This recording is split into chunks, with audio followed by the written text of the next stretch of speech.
Start streaming. There we go.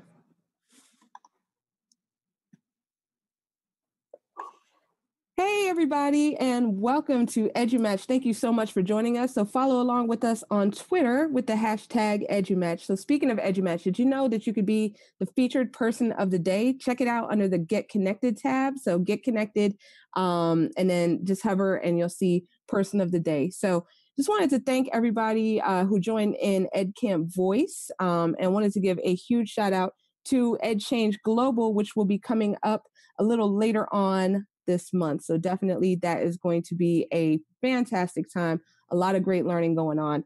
So today we are going to be talking about the maker mindset and coding. So we're going to kick it off with some panel introductions. We're going to kind of Brady Bunch it. So we're just going to go from right to, let me see, we're just going to go across just like this. So we're going to start first with Debbie, and we're going to save Marcos for last. So Debbie, if you could please introduce yourself. Sure. Hi, everybody. My name is Debbie Bergen. I'm a school media specialist, elementary in Freeport, Long Island. And I did start coding 2 years ago and very excited to talk about it tonight, as well as the maker mindset. Awesome. Very, very happy to have you here, and welcome to EduMatch. All right, great. Let's go next to Antoinette. Hello, everybody. My name is Antonia Washington, 5th grade Digital 5 teacher, coder, mom to a coder, college professor of computers, and love EduMatch. So I'm excited to be here. And EduMatch loves you back. So welcome back. Thank you for joining us. All right, Tamara. Hi, everyone. I'm Tamara Pearson. I'm Associate Director of School and Community Engagement at Georgia Tech in Atlanta. We do a lot of work working with schools, trying to get them interested in coding, and especially how do you connect coding to this maker mindset. So I'm excited to be here. Great. Super excited to have you. Great. And let's go next to Tavia. Hi, everyone. My name is Tavia Clark. I work at the Friday Institute at NC State University in Raleigh, North Carolina, and I do PD primarily for K-12 educators and some leadership opportunities for them as well. And I'm really excited to be here too. Awesome. And we are excited to have you as well. So welcome to EduMatch. All right, Renee. Hi, everyone. I'm Renee Henderson, and I'm an instructional technology specialist in Prince George's County, Maryland. I work primarily with our high schools in our district doing professional development on all areas. Love coding, excited about getting coding started in a number of our schools, but mainly interested in making sure that teachers have the right mindset for this coding that needs to be going on in the classroom. So hopefully we can steer the conversation in that direction. Awesome, Renee. So glad to have you. Great. Next, Nahel. Hello, everyone. My name is Sanella Barba. I am from Clark County School District in wonderful, hot Las Vegas, Nevada, only 108 degrees today. I basically work with a lot of the current technical education programs as well as STEM initiatives within Clark County School District. And we have started to roll out a number of different makerspace projects as well as coding. And especially here in Nevada, 3 weeks ago, our governor signed SB 200, Senate Bill 200, which basically means that there will be K-12 computer science taught all the way from kindergarten to high school in every single school district in Nevada. So right now they're working on their curriculum framework and all that. So obviously coding is something that's going to be tremendous here in Nevada. And we're one of the few leading states that are taking the charge on that. So. Awesome. That is fantastic and super great to have you on panel. So welcome to EduMatch. All right, Micheal.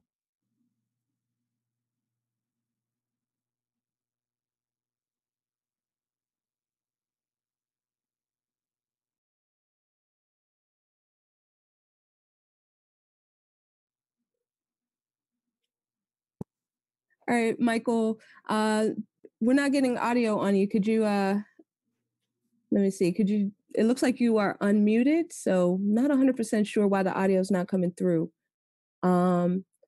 So if you could just like disconnect and maybe reconnect, and then we'll be here when you're back. Okay. So let's go next to Noah. Hi, everybody. I'm Noah. I'm a middle school science teacher from Israel. I've experienced coding a few times by myself in Minecraft, and I'm hoping to get it into the science curriculum, on my account, not as an initiative of the state or something like that, because I think it's very important that students and kids learn how to code. And I'm excited to be here and listen and learn from you guys. And thank you for this opportunity. Awesome. Thank you so much for joining us on panel. Great. Let's go next to Susan. All right, hold on. Mute myself. Hi, I'm Susan Brown. I work in Prince George's County Public Schools. I am an instructional specialist for our Office of Library Media, and my goal is to get the makerspace mindset, which to me includes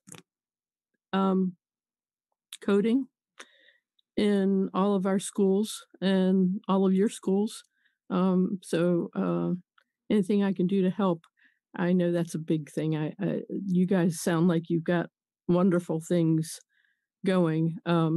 I worked with all of our Title I schools and all of our tag pullout schools to start some maker, I don't want to say curriculum, but the kids were doing maker projects, and part of it was coding. So yeah, go coding. Absolutely. Absolutely. Go coding. Wonderful. All right. Nicole. Hello, everyone. How are you? Good. Good. How you doing? Good. My name is Nicole Taylor, and I am a blended learning specialist for a district right outside of Dallas, Texas. I work with teachers from pre-K through 12th grade to help them implement all things digital teaching and learning in their classroom. This last school year, we actually started, as in gathered resources and started kind of having some conversations, a mobile makerspace, really looking for ways to make sure that making is just something that we do, that it's seamless, it's embedded in what we do in our classrooms on a day-to-day basis. And I am excited to learn from everyone tonight. Awesome. And we are excited to have you. So welcome back. Welcome back. All right, let's try Michael now.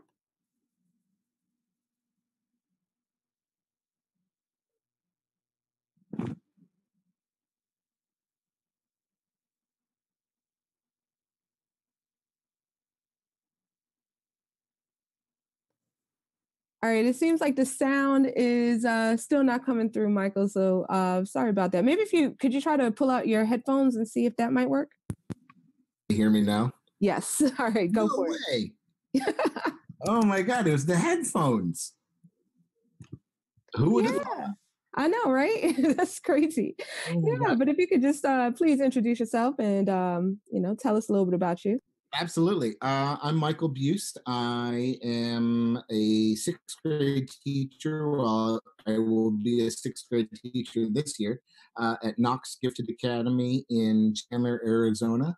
I am right now on the last day of my vacation in Maine. So tomorrow I go back to hot Arizona. So and in terms of coding and makerspace, what I really want to build is a chatbot. I don't know what I want it to do, but I just want to build one. And then in terms of makerspace, our school has really kind of embraced this idea of maker education. And the thing that I really want to kind of share with my faculty and my colleagues is that it's not about stuff. It's about a mindset. And I've heard that come up a couple of times over today. Yeah, definitely about that mindset. I'm done. All right. Awesome. Well, thank you so much. All right. And last and certainly not least, we're going to our awesome moderator, Marcos. Thank you so much, Sarah. This is so exciting. And I'm so humbled, first of all, to be amongst some awesome educators from all over the place. This is a great way of connecting, which is, the mission of EduMatch. So we are here today, and just give you a quick background on myself. My name is Marcos Navas. I'm a technology facilitator here in Union City, right across the river from New York City, just on the Jersey side. I'm currently running Union City Summer STEM Camps, having a great time there, introducing kids to coding, to all types of maker activities, 3D printing. We're incorporating a lot of guests coming in as well, local universities and museums and local maker spaces as well. Also here in Jersey, we have the Maker Depot, which is the largest maker space in New Jersey, and I'm lucky and fortunate enough to lead their educational team. So certainly know a little bit about making and integrating that world into education. We're definitely running camps and doing a lot of programs out there, a lot of PDs for educators as well. Also, please keep a lookout for hands-on coding. If you go on handsoncoding.org, I am actually dropping very soon with a great team, an amazing team, Laura Flemings, Joanne Presbury. We're dropping coding blocks. So these are going to be physical blocks that kids can learn and use at their desk with no devices necessary, making it very inexpensive and a great way to learn how to code fundamentally from the bottom up. And that's something we have to keep in mind as well when we're moving on with coding. It's not just, hey, let's throw them on this website and show them a little bit of coding. It's a integration, and it's foundational learning as well. So, but let's get started. We have some great questions tonight. And we're going to jump right into it. And we do want to talk about the mindset as well. And you will see that this maker STEM mindset, if you want to throw that in as well, they all really integrate and play off each other. And if you ever read or seen the TED Talks by Carol Dweck, the growth mindset, and I think it's the time that education starts taking a deep look into growth mindset, not just as a recreational read, but almost as a PD that teachers got to look at, because it's time that we start exploring that and spreading that in all classrooms. And the maker mindset and the growth mindset are really married hand to hand, and they're very, very similar in nature. But let's go to question one. Knowing how much of a role coding and computer programming is going to be in the future, because looking at the stats and even the job market that's coming down the line, we're seeing a big need in this field of work. What are some ways you can or do currently incorporate these ideas into your classrooms? Well, I don't know. Can we just jump in here? All right. I'm an elementary librarian, so I have K-4 library. And about a couple of years ago, I heard about makerspaces and coding. Somebody had said that there was an hour of code, which I tried. And then my science director came to me the next day and said, "This is a book on Scratch coding. Do you think you could teach Scratch?" And I said, "Yes, I can teach it." I had no idea how to do it at all, but there was a book I could read. I was a librarian. So I got together fellow librarians, two other elementary librarians, and we wrote a math curriculum, a coding curriculum based on Scratch, but infusing math terms like algorithms and conditionals and looping. So the main goal is not that they come out, because they're only fourth graders, is not to come out being able to do coding, because actually it's only blockly, but it does give them the vocabulary and the idea of what it is. And I just saw somebody wrote that the offline things are great as well, which they are, because you really just want to understand what an algorithm is. They have to start there. And the other thing is there are other tools to bring in. I know I'm jumping around, but these little Bebot robots, which aren't, people will say, they're not that much you can do with it. But you can use them even to teach your faculty what coding is. And I think that's one of the problems too. The faculty hears all these things and they say, "I don't know what that is." And I'm old already. I don't even know what it is either, but I want to learn, and I'll never stop learning. So I just pick up, I read, and you find out that you can do these things. So I think this year, one of my goals is to get the faculty on a PD just to explain, what is coding? Can you tell me what coding is? I've done something for parents, but now for them to understand that it's not really all that weird or hard. It's just, where do you want to jump in and just teach the little ones how to even start thinking that way? So I could keep going on, but I'll give somebody else a chance to respond. Can I go next? So, two quick things. As she just mentioned, CS Unplugged is a great way to involve teachers and students. And so the activities are great. You don't need any devices. And I did put in the Twitter chat two resources, one from code.org and one from CS Unplugged. And they're just really great activities that will teach students computational thinking. So they teach them the thinking and the syntax around coding before they even touch devices. So it's a great place to start. And especially if you have teachers who are a little hesitant about the tech because they feel like they don't know enough to actually lead students in it, this is a great place to start because it kind of helps to level the playing field and they can learn as the students are learning. And another really quick thought that I had was code.org's Hour of Code is really great.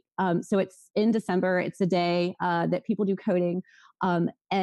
So what I tried to do with that when I was a high school librarian before I got to Friday Institute was instead of using it as just to promote coding, I actually tried to use it as a celebration of all of the coding that had been going on all year, because to me, it was about coding all the time and incorporating that kind of computer science thinking into curriculum all year. So that was more of our celebration. And so I had like events every day. And one of the cool things that I tried to do is I blocked off time during lunch one day where it was just for teachers to come to the library. Kids were eating in the library, but I blocked off a space just for teachers to do coding activities and to kind of play. And so all the students got to see the teachers involved. And I let some student experts come in and help the teachers to kind of make it a little more fun and make it a little bit of feel like less of a risk for them. So I just think Hour of Code is great, but use it as like a celebration as opposed to just a one day of coding at your school for the year. Can I jump in? I'm in Broward County, which is the Fort Lauderdale area. I'm glad you mentioned Hour of Code. It was a grant that was I wrote 4 years ago and won Sphero robots. So my class got involved with $1,000 grant. We wrote Sphero. We got the Spheros. We did Hour of Coding. Hour of Code brought professional development into Broward County. Every teacher in Broward County now has the opportunity to do the Hour of Code coursework for the entire year in Broward County, elementary, middle, and in high school, they offer the CSAP capstones for the high school students. In addition to that, my school to get a makerspace classroom where students can do activities with coding and other makerspace activities with Sphero, Hour of Code, and so many other different coding websites. So it's been a real joy over the past 4 years to get involved with coding. I'd like everyone. This is Sanella. I just want to make a couple comments just to highlight some great answers there. I love the idea, and I can't remember her name, but when you think of coding, especially now since Nevada, we're thinking of it as for K-12, every single grade level. We're really starting off with computational thinking and the basics of math, because that's really the foundation of coding, and then building upon that and letting students, and starting at kindergarten, letting students know that every job in the future is going to be a computer job. If you think about it, every job is going to have some aspect of using some form of technology or some piece of technology.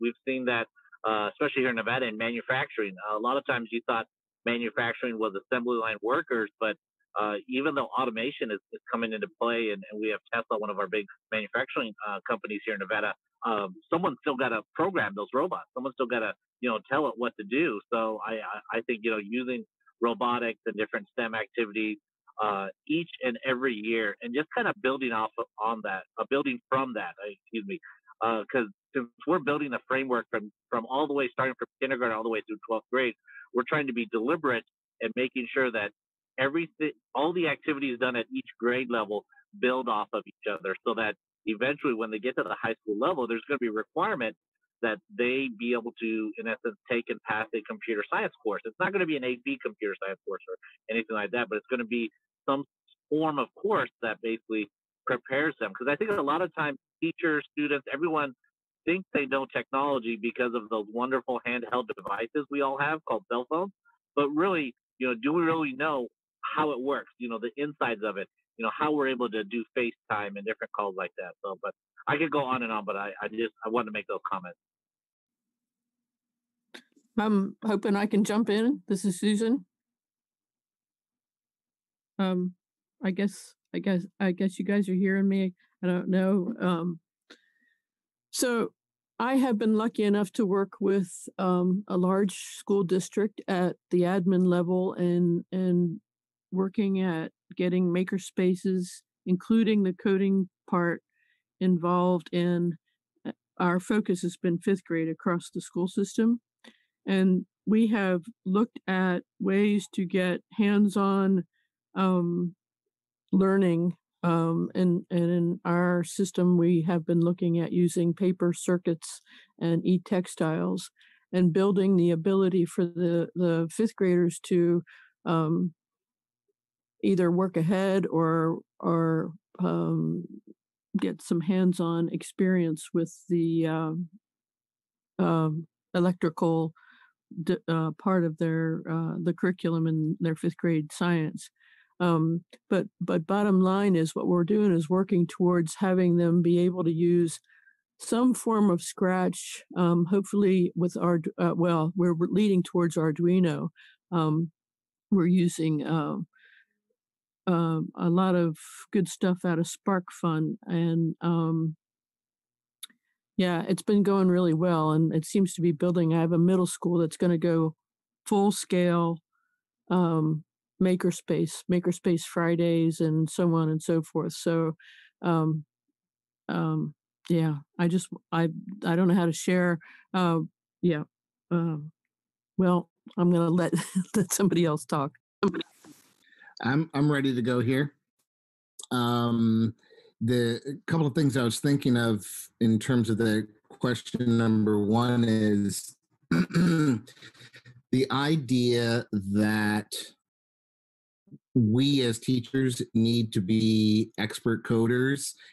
Needs to just we need to get rid of that. We need to make sure that our kids know that we're learning right along with them. We may have some teachers who are some coders and maybe some that are not. I think that's an important piece for them to realize. The other part too is like things like with Scratch or some of the other where it's like drag and drop program, to really have kids, once they feel comfortable, to kind of get out of that drag and drop kind of format and then open it up to, so they can see the code, whether it's in JavaScript or it's in C+ or whatever the coding language is, so that they can see what do those blocks actually do. And once they start to see that stuff, and then they start to see the syntax, and they, once again, it is all computational thinking. It's all order of operations. It's all mathematics. It's syntax. It really starts to come to life to them.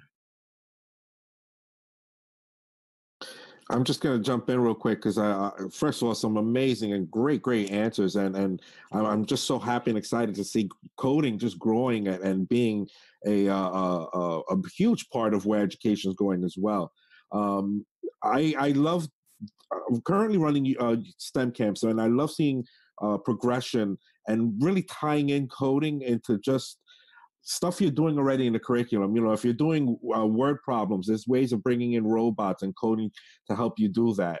If you're doing even writing, there's ways of, incorporating coding and things there as well. So I just want to, first of all, awesome, great answers. And I love that everyone's so excited and really moving towards coding. So at STEM camps, just to show you guys what I'm doing with the coding side of things is, again, I'm going progressional. So we have 2 camps going.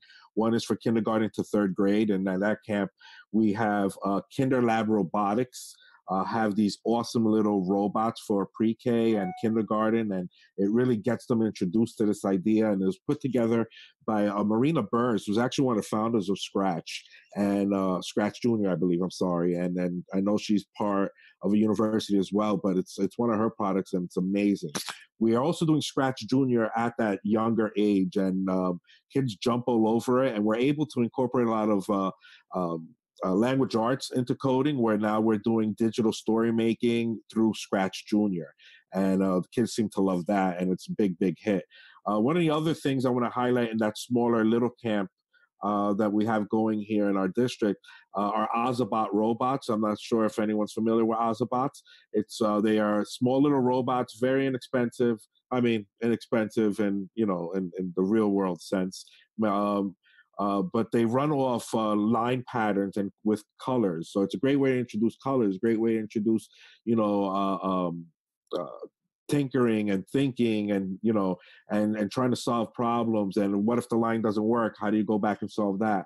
But then it could get deeper into some of the lessons that are available there and some of the things you can do with the Ozobots, because there's a coding component behind that as well. And as we progress into the upper camps, we have Dash and Dot robots, which are Wonder Workshop's awesome little robots. They're sold in class packs. They're sold in many different ways, but you can code them. There's about 5 free apps, and they all involve coding one way or another.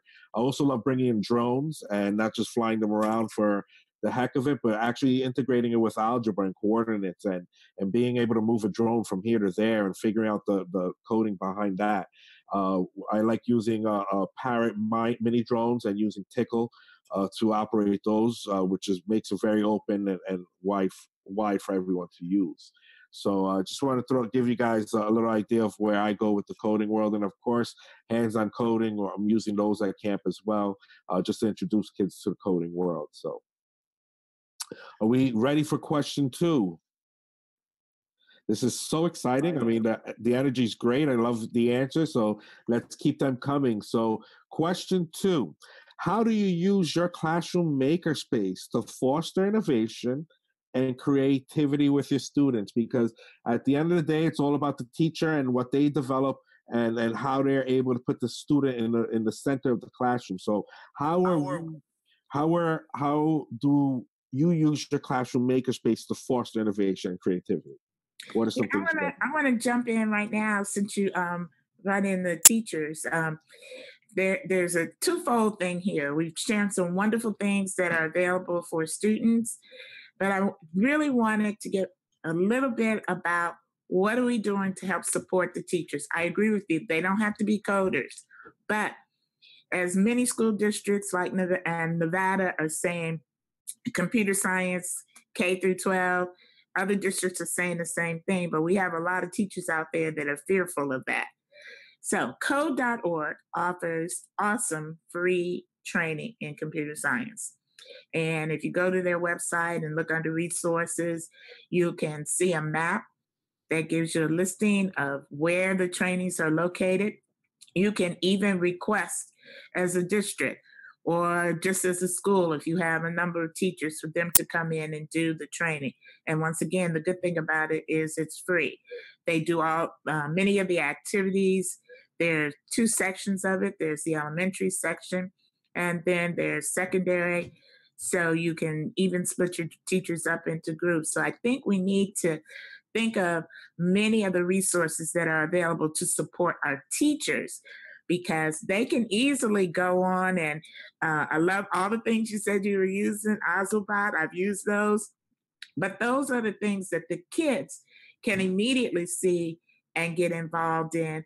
And then we just become on the sidelines because as educators, as I'm working with my teachers, yeah, I can show them how to do it, but they need some solid professional development to support them, or there's just going to be something else that they're going to be fearful to do in the classroom. So even in building makerspaces, I have teachers that are excited about makerspace, but they don't know where to begin. And we need to look at that as we are talking about the things that we need to make those things happen, makerspace and coding, but also, as we said before, the mindset of our teachers is extremely important. Hey, I just wanted to add, Renee, 100% agree with Nevada. Even though we passed K-12 computer science, the first step was to create those professional development opportunities for all the teachers. So completely agree. We actually have NSF funding to provide PD this next year to basically train our thousands and thousands of teachers to get them familiar with it and understand, hey, what's really necessary at that particular grade level. So I just want to add to that. Thumbs up to PD. Can I jump in? Oh, okay. Uh, in addition to the teachers, it also starts with the administrators. If you don't have an administrator or an administrative team that supports the teachers who then teach and instruct the students, you will get nowhere. So it's crucial that the principals and district administration first get the mindset, and then it trickles down to the teachers, and then the students can fly because they have support from the district level, support at the school level, and then support elsewhere. I just wanted to jump in. I think one of the key things as I think about my own personal three children, because we code and we do all of the things at home as well. And I have a child who just does not like coding. So I think one of the biggest part here is to also ensure that administrators and teachers understand that it's not just about the thing, the cool Azobots. It's not just about the cool B-bots, but the thinking behind the skill. And so my 13-year-old who says, I don't like it, I said, I don't care because it's helping you practice these critical thinking skills. And so we're going to find a way to help you just think. So I think that's one thing too, to just ensure. A lot of times I feel as if administrators, well, I know administrators and teachers, they don't, buy into it because they really don't understand what it's about. They just see it as an additional thing. So just when Renee was talking, it just made me think about, as we're, unrolling these, we understand what it is, to just ensure that, the teachers understand the skills that we're really trying to, drive home through makerspaces and through coding. Can I jump in real quick? Yeah. Okay. I just wanted to speak quickly on the PD aspect because I think that's really important, and that's primarily what I do. So I'm working primarily with teachers and leadership in schools. And so one of the things that we pretty much try to infuse, no matter what our PD is the idea of plurn time. And I don't know if everybody's familiar with that or not, but we call it plurn. And it's play learn time. So no matter what we're doing PD on, whether we're infusing computer science or whether we're infusing design thinking or whatever, we always try to give teachers time to plurn. And I think that that's really important because what we hope that does is that they will take that same mindset into their classrooms and realize that kids do need time to kind of play and learn and discover and explore. And it also allows teachers during PD to kind of take risks and try new things in what is more of a safe environment, so that they don't feel like they're going to fail in front of their students. So anyway, I just wanted to share about plurn because I just think it's really important. And I love that someone spoke about PD because I just think that, we have to empower and build confidence with teachers, so that they can take these kinds of things back to their classroom. I'd like to chime in about that second question, if that's okay. Awesome. The question is, how do we use that makerspace to foster innovation and creativity? I mean, the simple answer is, how do we not? It's way too easy just to say that, but that's really what that is. I've been really kind of struggling with the idea of makerspace and maker education, and that it's a thing. And that you go to the makerspace to be creative, to be innovative, to build, to design, those types of things. And I'm just really, I try to bite my tongue sometimes when I hear people talk about it. The way that we think about it at our school, at least in our grade level, is that our rooms are our makerspace. Our outdoor area is our makerspace. Our library, our office, our parking lot. I mean, if you think about like artisans and, in the people who are doing who are really empowered by the maker movement at maker fairs, they don't limit themselves in terms of a space. They're inspired by anything that's around them.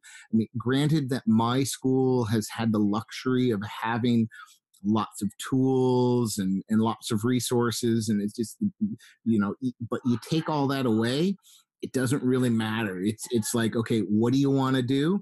Let's go see if we can find it. Do we need it? Oh, so you need a screwdriver. Oh, okay. What kind of screwdriver do you need? Well, let's go find one, or let's bring one in tomorrow. So it's really, for me, it's about, what do the kids need to know how to do? and what do we have available to us? And if we don't have it available to us, how can we be creative in terms of creating the tool? Can I jump in? I wanted to pick up on what Micheal just said, because I think that the way that I'm thinking about the question is about not just how do we utilize our makerspaces for innovation, but specifically innovation in computer science. Because I think that computer science inherently should be a part of the maker mindset, right? Computer science is about the creation of something from nothing, which is all about what we're supposed to be doing in our makerspaces. So if we allow that tool into the makerspace, then we're just, equipping our students for more and more careers that they wouldn't normally have access to. So I wanted to say that, but I also wanted to kind of add in, because most of the schools that I work with are Title I schools, and they have access to all of these things, but I get nervous. Back in my graduate days, I did a lot of research on the digital divide, and I feel as though it's coming back full force with this focus on computer science. I think computer science is really important, but to really become a computer scientist, you have to have access to these things more than just during the school day. You have to have access at your home. You have to have access in the summertime. So how are we, the kids that I work with, I just did a summer bridge for rising sixth graders who, most of their families would not have been able to afford to send their kids to any summer camp. And we did robotics with them for 2 weeks, and they made amazing things, but they don't get to do that at home. Now they go home and they spend the rest of the summer sitting in their house waiting for school to start. So, how do we create a equitable experience for kids that don't have access to Dash and Dot and Sphero and all those things when they get home? They only get it for the 90 minutes a week that they're in STEM. So that's just all I wanted to say about that. All right, I'm just going to jump in, and first of all, great, awesome answers again, and piggybacking on some of the conversations. First of all, I think PD is huge. There's many ways of getting PDs nowadays, whether it is on your own initiative and going out there to some of these platforms to learn on your own. But there's my favorite being a founder of EdCamp Urban. I love sending teachers to EdCamp so that they can tinker and put themselves out there and learn new ideas. And when it comes to coding or robotics, EdCamps I think are a great way for teachers to learn a lot of this stuff because it lets them get hands-on with it, and they can pretty much take that risk with less fear than in front of a classroom per se. But the most important part of this whole PD piece is that the educator, because again, none of us have a coding degree. We're all just educators, who have a passion in this world or see students have a passion, so we're jumping on it. But again, there's a lot of PD out there available for all of us to engage in. Maker mindset, huge, and it is all tied into this. So we want to move on to question number 3, which is, how do you promote student empowerment and voice in your school/classroom? So how are we, making these, creating not only student-centered classrooms, but how are we giving them a platform, or how are we empowering them and giving them a voice to education, and how are you doing that in your schools and in the classrooms? I'd like to talk about what we're doing. We have kids working, doing maker Faire-like pieces in our school system. We're going to keep building that, and having this is kind of a cross between 2 and 3. Having the kids teach teachers what they're doing, how they're doing it. And we're taking that kind of thing statewide. I'd like to take it international. I think we should be doing that kind of thing at ISTE. We'll see. But the kids learn so much from teaching, as we know we do when we do, and they get to have their input into what they want to share. Can I jump in? Oh, Michael's. Okay. Are you there? Should I go? Awesome. Okay. I'm trying to think of the 2 ways that we're trying to empower kids. That not necessarily related to computer science or even the Maker Ed movement or anything like that. We have an interesting thing happening at our school, in that it's only been open for 6 years as a gifted academy. And so this year will be our 7th year. And we have a small group of kids who have been with us since kindergarten. And so and there are only 9 families who've stuck around since kindergarten. And so it's kind of an interesting perspective from them, because they've seen the good, the bad, and the ugly. And so we're asking not only the kids, but also the parents to kind of help us recreate this 6th grade model, to just because they've seen it all. Other things that we're trying to think about in terms of student leadership, which would go to the empowerment and voice, would be, we really want to think differently about student council. I mean, if you think about how student councils generally are run, it's a popularity contest. Who's got the best poster? Who's got the best speech? And are those truly the best leaders on your campus? And who are the best judges of those leaders? And maybe in an elementary campus, it's not the students who can be those best judges, but maybe it's former teachers who can help guide them. So we're really actually thinking about redesigning our student council to have it be more of a leadership council and have those 6th graders take those roles. And then, people start to look up to them. We'll put them out there as much as we possibly can. And the 5th graders and the 4th graders and all those people below them can aspire to be, the leaders on the campus. So just a couple of ideas. So can I jump in now? Okay, good. One of the things I just want to say is all of this about empowering the children. I think one of the things that we've learned at my school, we're seeing, is that we can't give them the answers all the time. And you really do need to frustrate them so that they can really start thinking for themselves. And it's really hard for the teachers, I think, sometimes, because you want to help them along. But I just know from certain things, like when I first got the dash and dot robot, just an example, I just opened the box and gave it to the students. I didn't even know how to use it. And they didn't either. And they go, "What do we do?" I go, "I don't know, because I've never looked at it. I'm opening up for the first time. Tell me." And in the beginning, it's a little bit crazy because they don't know what to do, but they figure it out. And the expression on their face when they figure it out, it's like, like I got it, is more powerful for them, because then they know they can do that and build on the successes. So I really think that one of the things to empower them, and in my school, I had a 3rd grade research group that did like a PBL of their own choice and public service announcements, but it was them at the end going through different classrooms to explain what they've learned to everybody else. I know they thought they were so cool, but it was really, really good because they did know what they were talking about. They didn't just do a report and just speak out on what it was. It was from them that they learned, and it was a lot of very sketchy and sometimes not great sessions that we had, because they would get frustrated and not know where to turn. But I think just not giving them the answers and sticking with that is one of the things that help. And the 4th graders became my tech experts. That you've heard everyone knows what that is already. But they were the ones that would teach the teachers and teach the other children. And the teachers came back to me and said, "Thank you for having those kids, because now in my classroom, they're helping the students that I can't help." So I think it's that kind of thinking and working that will help them.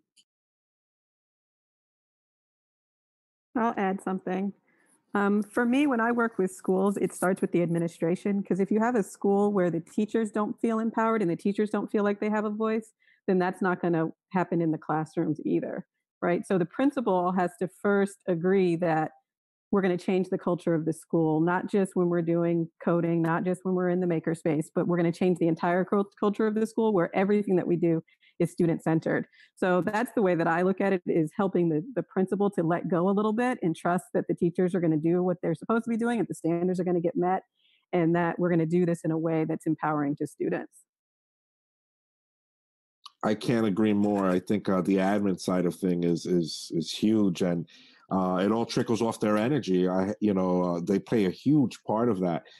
So, one of the things I've seen that works wonders is I've seen right here in Jersey, a great friend of mine decided to adopt design thinking school-wide as a method of philosophy that had to be incorporated in almost lessons throughout all subjects, there had to be some design thinking projects there. But what that did was it created a atmosphere that students saw a problem in their school. They applied design thinking to figure out some solutions to it, but it put them in the center of it, because as things got solved, students were walking around with ownership saying, hey, I helped solve that problem. Something else I want to throw out there, TED Ed does an amazing job. I'm actually a TED Ed innovative educator, and one of the things we talk and promote is TED Talks. And I think putting kids in the center of stage and allowing them to express feelings and passions about problems that they see around themselves, and not just discuss about those problems, but let's figure out a solution, and great thought out solutions of how to get through those problems, I think is an amazing way of giving kids students voices and putting them in the center of it all.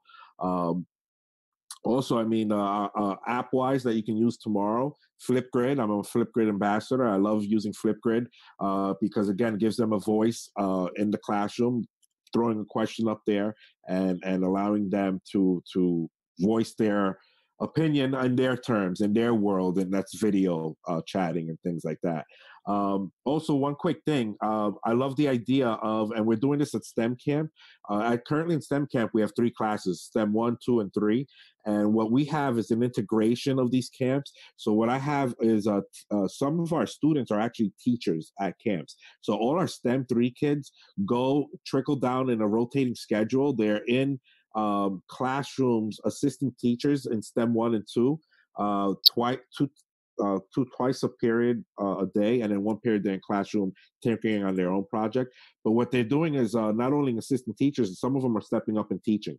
So we have our STEM 3 kids teaching our STEM 2 kids and 1 kids about the Ozobots, and letting them come in and run the whole thing. So in the STEM 3 class, when they're in class with the 1 teacher, that's what the teacher's doing, is helping them design mini lessons that they can go and trickle out. And you will be amazed when you see the power that these students possess in so many different layers and aspects when it comes to them wanting to teach others and wanting to assist in that world. There's still something very heartful about it. And one of the things in design thinking in the maker world and STEM is the idea of empathy. And it's something that is lacking in schools, society, everywhere we look. And it brings that empathy into classrooms. And I love it, love it, love it, love it, love it. So just moving on to another question we have. We're just talking about design thinking. How can we tie in design thinking into rigorous problems solving expeditions, making it fun for kids, making them want to figure out these problems? How can we bring design thinking into this?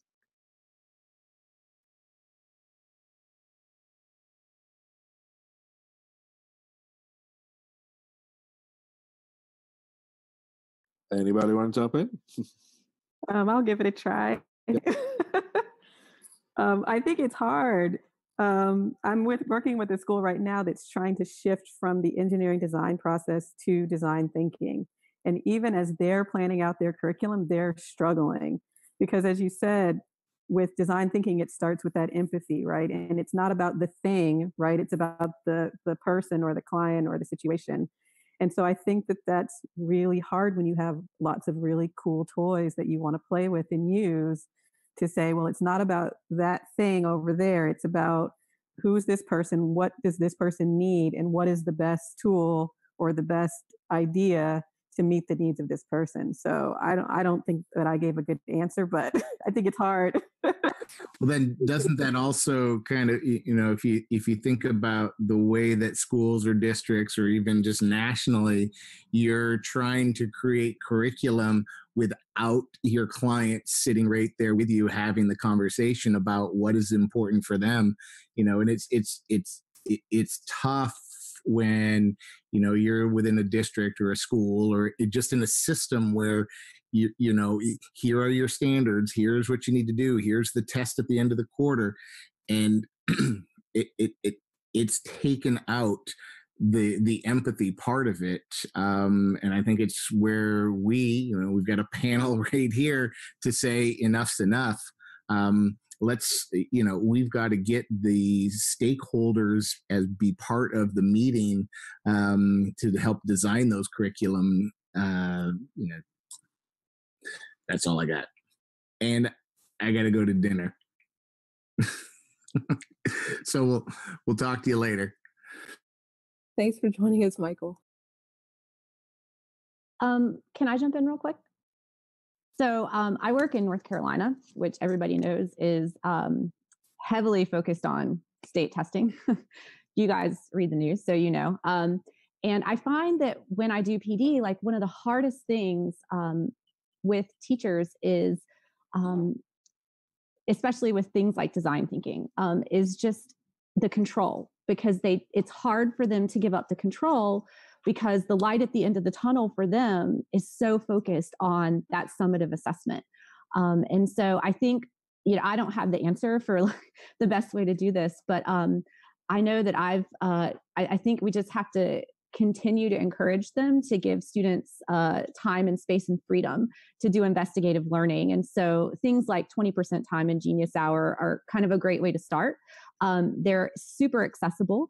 It's a great compromise for teachers to feel like they're not having to give up total control, and they can still put some parameters on what kids are doing. But I think once they see some of the awesome things that kids are passionate about, that hopefully inspires them to kind of let go a little bit more and let kids do some of the learning. And I did put a link out earlier. The Beginner's Guide to Design Thinking by AJ Giuliani is really great, especially if you have teachers who are sort of like on the fence, like they're ready to go with it, right? And they just need a little bit of a push. That's a great place to start. And there's some really great examples of schools and districts and things who have kind of implemented investigative thinking and design thinking, and some really practical ways to kind of do that. He obviously talks about the book Launch, but things like that are pretty practical and easy to kind of, sort of marry with the curriculum that you're already doing.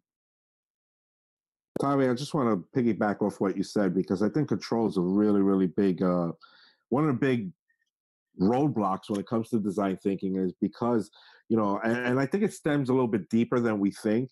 When we're all taking our teacher courses and we have to take those classroom management 101 courses, we are told from the beginning, you are in control. You don't let it go. You don't give up. You don't show them weakness. All these, things are literally created for us to be in control. So when you have something like design thinking come in, that's pretty much saying, put the student at the center, let go of control, let them run with it. Everyone becomes very panicky and scared and what if? And I totally get it. And one of my biggest resources is AJ's book, Launch. Most recently, was talking with Ross Cooper, who also has a book with PBL, and we were talking about the ties between problem-based learning and design thinking, and the strong ties between the two. But please check out AJ Giuliani's and John Spencer's book, Launch, because it's pretty much design thinking in the educational world. And they added a great piece to design thinking for education, which was the actual launch piece, which is students, being put into a showcase type of feel where they're able to launch their ideas and make them a reality one way or another. So great resources. I just wanted to piggyback off all of that. Just moving right along, we're just going to also real quick, design thinking. The Teachers Guild provides a free design thinking almost curriculum guide for educators. It's absolutely free. You can go to their website. It's a great resource as well. Breaks it down for everyone. So our last question. So this upcoming year, what are we looking, or how are we looking to bring innovation or promote a maker mindset in your upcoming school year? What are some things you're trying to, are you going to try to play with or try out or start to tinker on your end? I know one of the things, really quick, I'm looking to really try to push this year, and it's because I'm a Raspberry Pi certified educator, and we have 2 in our district now, so we really want to push out Raspberry Pi, which is all in this whole coding world, and it's just a world of awesomeness. Please check that out. So that's one of the things we're going to be pushing. But either way, what are you looking to use as far as innovation or how to promote that maker mindset in this upcoming year? Well, I just want to, can I speak? I don't know. Okay. Just for 1 second. One of the things I'm talking about, which goes along with that the makerspace kind of a thing, it's not just in my library or in a room. So what I've done is we've come up with a name called Imagination Station, and we've made signs for every single classroom. And a local police department actually this year funded this for us. They gave us Legos and mag formers and things like that to create a space, at least in each classroom itself, for them to remember that this is a place where they can create. And we try to build different things and add to that in each classroom. So, it depends on the teacher where they want to go with it. But I mean, it's hard. Okay. Okay. I want to promote more ed camps this year with focus, like coding ed camps. So yeah, I see the thumbs up, and the makerspace ed camps, so that teachers who are a little hesitant about jumping into directed PD, they can work with teachers who are already doing it in a comfortable setting to get the ideas, to get them started. The innovation has to start with our teachers. Even those of us who just jumped in it with our students, we need some additional support too. So I think we're going to try to do more ed camps this year. I love it. Sarah saying thumbs up too. So that's the direction I want to go on, because my main focus each and every day is supporting and helping my teachers get better at what they do. Can I jump in real quick? Ed camps, yes. So I do PD mostly for teachers. So what we've tried to do is we've started to do sort of like mini ed camps within like all day PDs, which is a really great break for them. And it really empowers them, right? Because it's a safe environment. They get to kind of lead discussions and be a part of discussions. So I love that. That's super great. And another thing that I want to try to do, it's not really using a particular tool, but I want to spend some time with teachers this school year talking about collecting data for doing these kinds of things, right? So like, we're not just doing these things, we're not just being innovative, but how are we collecting, especially qualitative data, about how it makes kids feel, how it is influencing their learning, how it is helping them to with student agency. Because I think that that's a really important piece, is we have to empower teachers to be able to not only collect data, but be able to use it so that they can advocate for what they're doing in their classrooms, advocate for their students, advocate for whatever needs they might have, whether it be tools or time or space or whatever. So that's something that I really want to try to focus on, because I feel like, especially with PD, one of the important things is sustainability. So I'm not going to be there every day. So after like I leave or my colleagues leave or whoever's doing PD leaves, I want to leave these teachers with something that is sustainable for them so that they can carry on, these things that we're helping them to do. So for me, it's, I want to, especially qualitative data. I mean, quantitative is obviously important, but the qualitative data, because I think those kids' stories and teacher stories are so powerful and sort of helping to continue to help these programs be built in schools and districts. So Sarah just nudged me to talk about a book that we're doing through EduMatch. And Sarah, I may need some help from you, so you can come behind me and fix what I'm about to say. We are trying to make a collaborative or write a collaborative book that has all of your ideas on what works for you in your makerspaces with your coding, and allow you to share. My colleague Barbara Liedall, who couldn't be here today, and I are, I guess, working with Sarah to edit the book. But Sarah, I'm going to stop. I'm hoping that you'll jump in and help me with this. Oh yeah, totally. So very excited about this crowdsource book. So definitely if y'all have been following the EduMatch journey, we have released 2 crowdsource books. So the first one was kind of a snapshot of education 2016. The second one was a cookbook. And the third one that we're working on is also this awesome idea that Susan and Barbara brought about crowdsourcing and maker books. So just getting makers from around the country, around the world, to just submit maybe a chapter on what they feel, what they're seeing and what they're experiencing in their environment. So definitely looking forward to seeing that. So if anybody is interested in that, then the link is books.edumatch.org/ Maker Book Interest. And we're not tweeting that out just because that's going to open up the floodgates, but definitely for anyone who is interested, who might be on panel today or who might be watching, or who might know someone who's interested in submitting a chapter, then we'd love to get that crowdsource book going along. So yeah, that's a little more about that. Thank you, Sarah. That is awesome. A crowdsource book for makers. That is awesome. I definitely got to connect with you on that, Sarah. Would love to be a part of that idea. That is great. That's awesome. Awesome.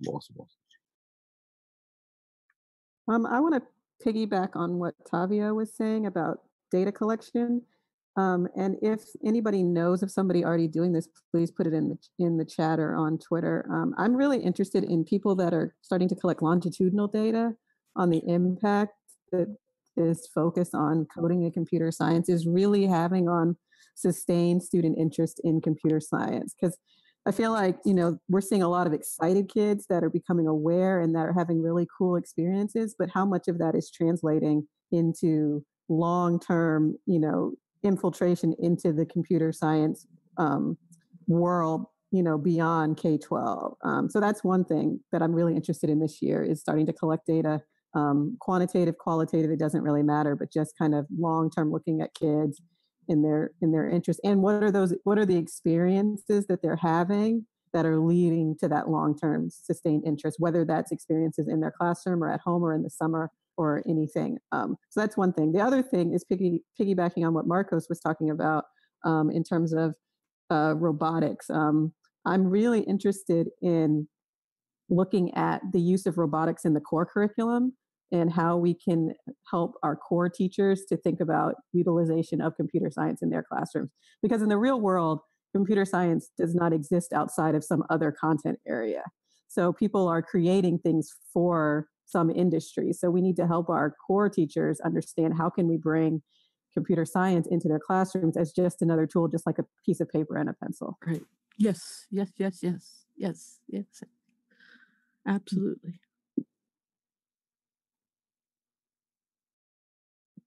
I just want to say here to both everything you just said, the longitudinal studies, absolutely.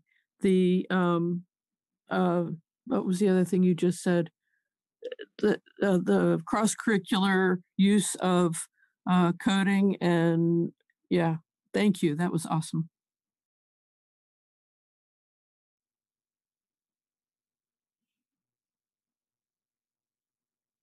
Right. Cool. Well, this has been such an awesome discussion. Before we wrap up, is there anything else that anyone wanted to share? And if not, then I'll edit this part out magically. I just again wanted to just share hands-on coding again coming out very, very soon, and possibly some interesting projects stemming off of that. Also, Teachers Guild Fellowship, which is happening out in San Francisco. I'm happy to say I will be part of that as well. So hopefully bringing this idea of hackathons to education as a part of a learning experience to the mainstream educational world. So please look forward and look ahead for that, for hackathons in education. Awesome. Super excited about that, and super excited about all of the conversation that we had tonight. So thank you all so much for bringing all of your insights, all of your expertise. This was such a rich discussion.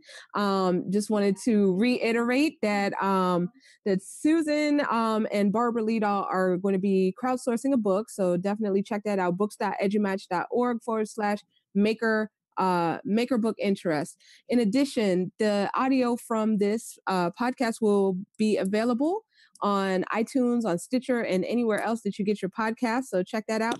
And next week, then please come back. We will be talking with the moderators of RJ League Chat, Kate and Victor. So definitely check that out. So it's going to be same bad time, same bad channel. Anyone can sign up. So you can go to podcasts.edumatch.org/sign up. One more time, giving a shout out to Ed Change Global coming up on July 28th. Check them out at Ed Change Global. Also, EdCamp EduMatch will be coming August 5th. So check out edcampedumatch.org. And last but not least, the Phys Ed Summit will be coming up. So check out at PhysEdAgaji on Twitter for more information on that. So again, thank you all so much for an awesome discussion tonight, and hope to catch you next week.